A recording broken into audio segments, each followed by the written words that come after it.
నమస్తే. ఎలా ఉన్నారు? బాగున్నారా? నేను మీ పద్మజ. ఈరోజు నేను మీకు ఈ వీడియోలో రోడ్ సైడ్ టిఫిన్ సెంటర్లలో అలాగే బండ్ల మీద దొరికే ఇన్స్టెంట్ అల్లం చట్నీ రెసిపీని చూపిస్తాను. వేడి వేడి ఇడ్లీల పైన నెయ్యి వేసుకొని ఈ చట్నీతో తింటే ఉంటుందండి. ఆహా, ఎంత బాగుంటుందో. దోశల్లోకి, పెసరట్లోకి, పునుగుల్లోకి అయితే ఇంకా బాగుంటుంది. ఈ టేస్టీ అల్లం చట్నీ రెసిపీని చూసేద్దాము. స్టవ్ వెలిగించి ప్యాన్ పెట్టుకొని అందులోకి 1 టేబుల్ స్పూన్ దాకా నూనె వేసుకొని నూనె కొంచెం వేడవగానే పావు టీ స్పూన్ మెంతులు, 1 టీ స్పూన్ జీలకర్ర, 1 టీ స్పూన్ ధనియాలు వేసుకొని దోరగా వేయించుకోవాలి. స్టవ్ ని లో ఫ్లేమ్ లో పెట్టుకొని దీన్ని దోరగా వేయించుకోవాలి. ఇవి దోరగా వేగిపోగానే ఇందులోకి ఒక 20 గ్రాముల అల్లం ముక్కని చిన్న ముక్కలుగా కట్ చేసుకొని వేసుకొని వేయించుకోవాలి. అల్లం మరీ ఎర్రగా వేగాల్సిన అవసరం లేదు. దాంట్లోని పచ్చివాసన పోయి కొంచెం మెత్తబడితే సరిపోతుంది. అల్లంలోని పచ్చివాసన పోగానే ఇందులోకి 10 నుంచి 12 దాకా ఎండుమిరపకాయల్ని వేసుకొని వేయించుకోండి. మీరు తినే కారాన్ని బట్టి ఎండుమిర్చి ఎక్కువ తక్కువ అడ్జస్ట్ చేసుకోవచ్చు. మీరు గనక ఎక్కువ కారం తింటే ఇంకొంచెం ఎక్కువ వేసుకోండి. ఎండుమిర్చి కూడా ఇలా దోరగా వేగిపోగానే ఇప్పుడు మనం ఇందులోకి ఒక మీడియం సైజు ఉన్న ఉల్లిపాయని ఇలా పెద్ద ముక్కలుగా కట్ చేసుకొని వేసుకొని ఈ ఉల్లిపాయ కూడా మెత్తబడేదాకా వేయించుకోవాలి.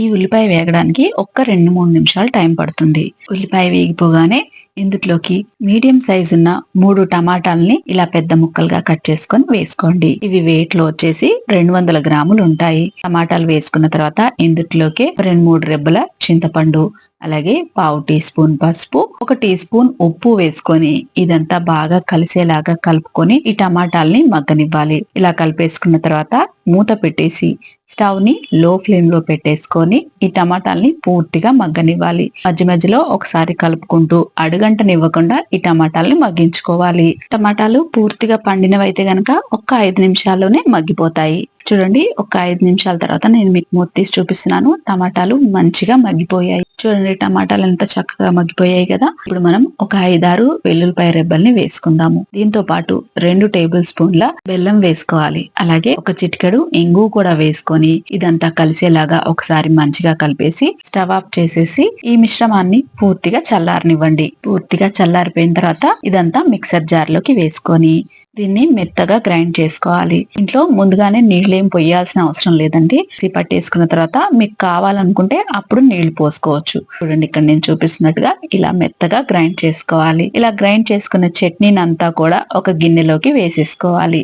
ఇప్పుడు ఈ చట్నీలోకి మిక్సర్ జార్ లో కొన్ని నీళ్లు పోసి తొలిపి ఇందులో పోసుకొని మీకు చట్నీ ఎంత చిక్కగా ఉండాలో చూసుకొని కలుపుకోండి. ఈ టైంలోనే మీరు ఒకసారి ఉప్పు కూడా చెక్ చేసుకోండి. మీకు గనక ఏమైనా ఉప్పు తగ్గిందనిపిస్తే ఈ చట్నీలోకి ఇప్పుడు ఉప్పు వేసి కలిపేసుకోండి. చట్నీ చూడండి, మరి గట్టిగా కాదు, మరి పలచగా కాకుండా ఇలా ఉండాలి. ఇప్పుడు ఈ చట్నీకి మనం తాలింపు పెట్టుకుందాము. పాన్ లోకి 1 టేబుల్ స్పూన్ దాకా నూనె వేసుకొని దీంట్లోకి 1 టీ స్పూన్ శనగపప్పు, మినపప్పు, ఒక 1/2 టీ స్పూన్ ఆవాలు, 1/2 టీ స్పూన్ జీలకర్ర వేసుకొని ఆవాలు జీలకర్ర చిటపటలాడేలాగా వేయించుకోవాలి.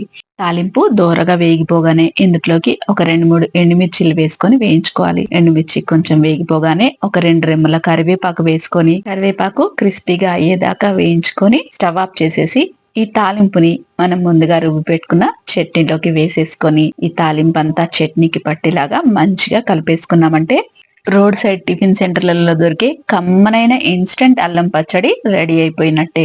3 ఇడ్లీ తినేవాళ్ళు 6 ఇడ్లీ తింటారండి.